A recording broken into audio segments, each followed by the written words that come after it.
Well, welcome back, everyone. In this episode, I'm going to answer your question, how does a real estate auction work? You're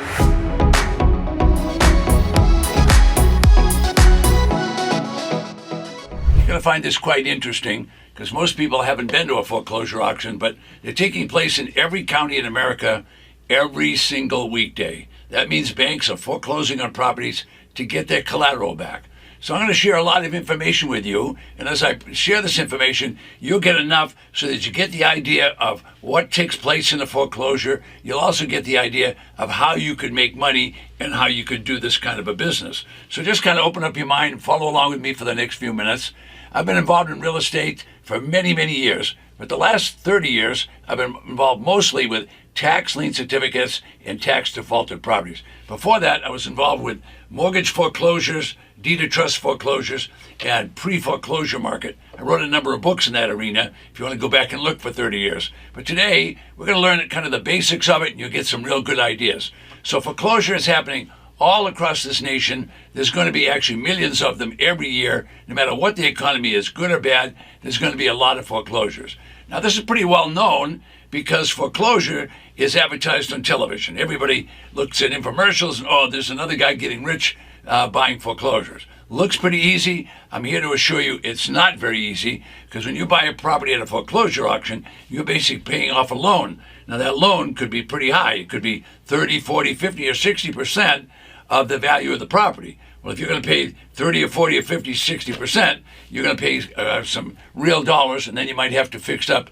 a used and abused property. So I'll be right back with more in just a minute. Well, you could say foreclosure is one man's gold and another man's garbage, or one man's garbage and another man's gold. But the true fact of it is there's a lot of foreclosure. So you'll have to be the person that's willing to choose the needle in the haystack to find the right one. But all the county courthouses will have foreclosure auctions on a regular basis. Don't be surprised if you live in a community where there's literally hundreds of thousands of people to find hundreds of properties that are coming up on a weekly basis. Okay, so this business goes from boom to bust. By that I mean this business, real estate interest booms up because interest rates are low, but when the interest rates get high, it comes crashing back down again.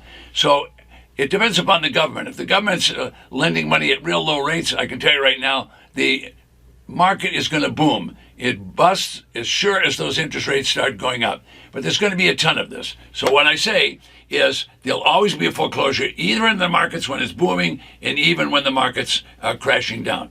Now I'm going to share with you some of the insights that will help you make money in both of those markets. So looking at the graph, you can see it's going to go up and down. So you have to learn to live within these up and down markets. But that happens to the farmers. That happens to the people that are material men out there fixing houses and doing everything. It happens to everybody. From here on, we're just going to cover some of the fundamentals. Now, the banking system has been around for a long time. In the past, if you wanted a loan, you could get a loan at the bank based on your property value and what you were doing. However, at the end of the year, you had to pay the loan back. All right, now, that doesn't sound like it's too difficult, because everybody quickly figured out, well, we're going to harvest the corn, so when we sell the corn, or we're going to bring in the apples, or we're going to sell the cattle, whatever they're going to do, they're going to end up being able to pay the loan back. But what if Mother Nature intervenes with a hurricane or a big storm or a drought? Then suddenly you don't have any money. That means the bank is going to take the property. So the farmer, they were the ones that paid the big price, because what happened is if they had a bad year nationwide, all the farmers weren't able to pay their loans back, and the banks took the properties. Now, what is the bank going to do with the property? Well, they'd like to have it and resell it, but there wasn't a good market for that either. So they had to make some changes. Now, Mother Nature is going to change every year, so we basically don't know what's going to happen. Mother Nature could kill the cattle with a freeze. They could kill the cattle with a drought.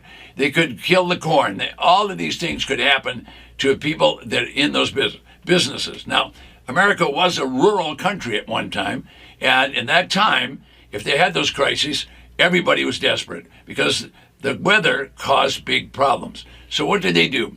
They actually Congress formed a lending agency, and they called it the Federal Housing Administration.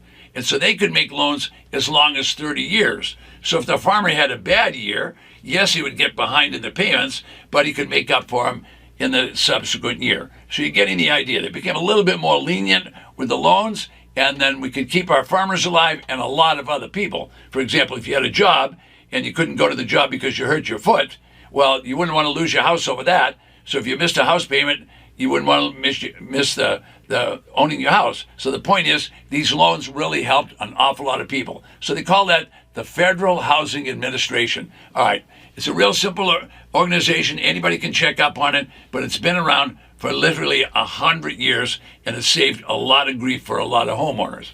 All right, so how does real estate foreclosure auctions work? So that's the episode that what I'm covering today. So you can understand now that things could happen just a result of Mother Nature. You could also have famines. You could have recessions. There's any kind of things that could go wrong. So here you see the farmer having some trouble. That's just one example of hundreds and hundreds of examples.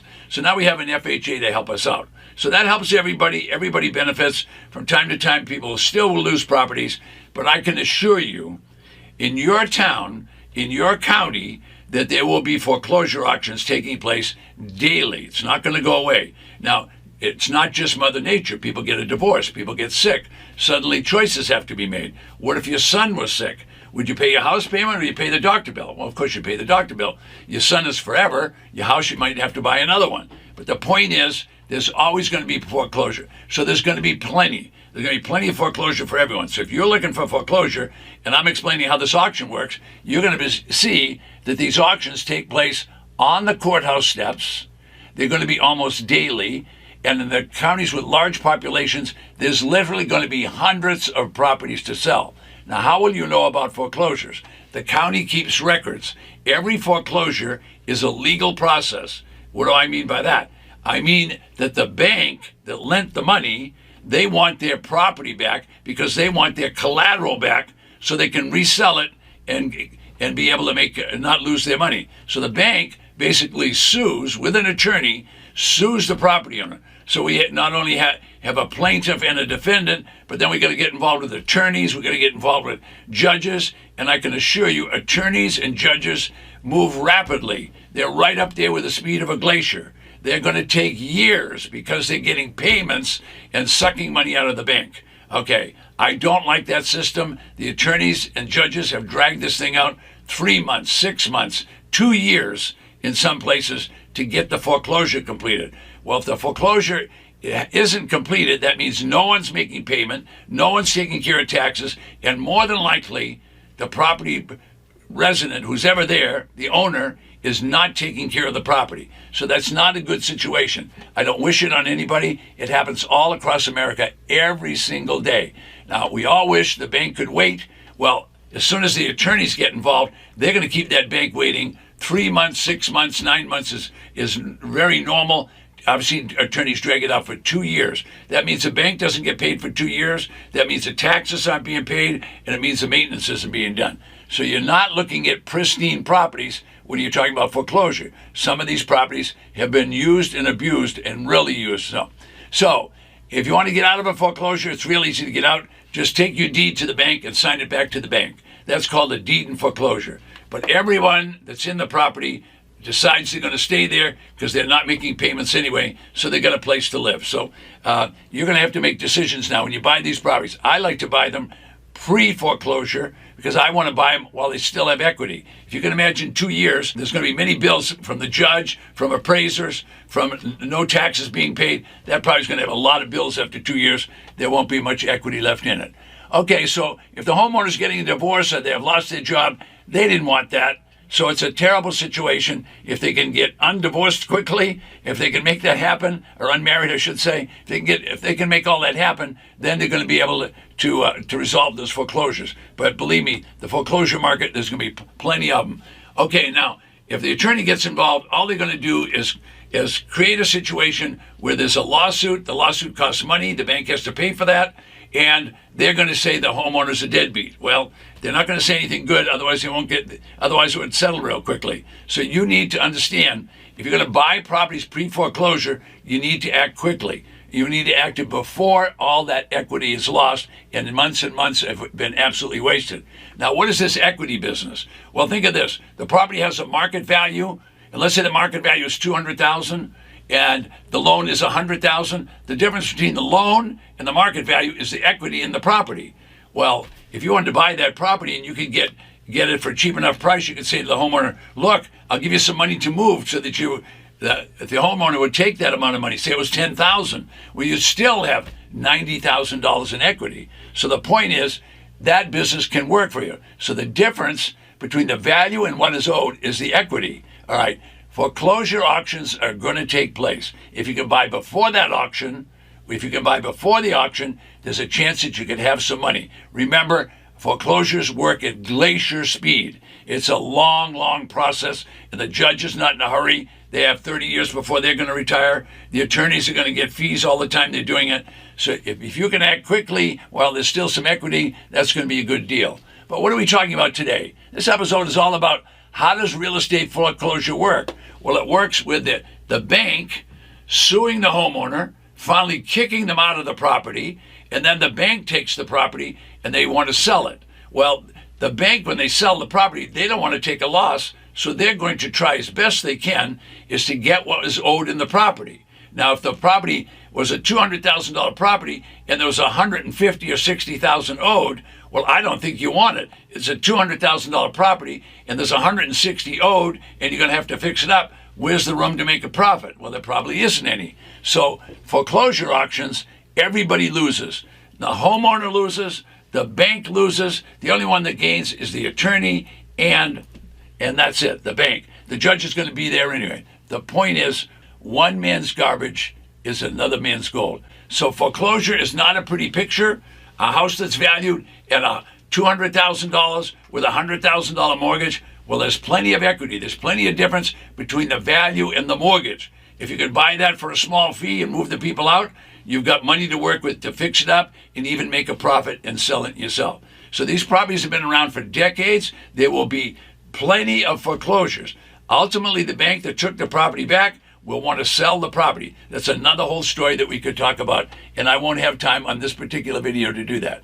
So let me button it up by giving you a few more things. I'm not going to be able to give you a full pre-foreclosure or a foreclosure course, but understand the bank doesn't want that property. They're willing to sell it. If you can come and make a deal with the homeowner ahead of that, they're willing to listen to that. Why? Because everybody's going to lose if that complete foreclosure takes place, because the bank's going to get the property back. 2 years later, it'll be pretty worn out, and it'll have a lot of problems and a lot of bills on it. So the banks are going to try to make deals whenever they can. Now, don't think they're going to give the property away. Now, when I say foreclosure, the same thing happens with a deed of trust. What do I mean by that? A deed of trust is a loan document, and there's going to be three players. There's going to be a trustor, there's going to be a beneficiary, and there's going to be a trustee. The trustee has power to sell that property if you don't pay it. If you don't pay and you have a deed of trust, the trustee is going to sell. It's going to be a foreclosure auction, which is what I've been talking about right now. So I'm almost out of time, but before I close, I want to tell you, if you're in the western part or the southern part of the United States, in Texas, for example, and the deed of trust is what they use for a loan document. If you don't pay your deed of trust, the trustee will give you notice 21 days later. Let me say that again. 21 days later, they can have you on the courthouse steps and that property will be sold. So you need to learn about the business before you go and start practicing. 21 days later, that whole thing will happen. All right, now let me button up for today and tell you about two things that happen that you need to know about when you're going to go to these auctions. Number one, I specialize in tax liens and tax deeds for a reason, because we can buy properties for 10 and 20 cents on the dollar rather than 50 and 70 cents on the dollar. So that's number one. Number two, if you're going to go to auctions, you need to look at the property before you go to the auction, because something can happen between the time you decide to buy it and the time you buy it. What could happen? There could be a fire. There could be a flood. If you haven't looked and it's next to a chicken farm or a pig farm, you're not going to want the property. So look before you buy it. All right, you wouldn't marry the woman unless you looked at it. Well, it's the same kind of thing. All right, second big mistake people make is they do what? They get at an auction, they get excited, they start bidding, okay? They don't have a strategy to sell. The most important strategy you need is the exit strategy. What are you going to sell that property for? If you know what you can sell it for, then you'll know what you can pay. You don't want to buy a property that you don't have an exit strategy. Now, right below me, you can go there and there's a free gift from Ted Thomas. I'll see you on the next video.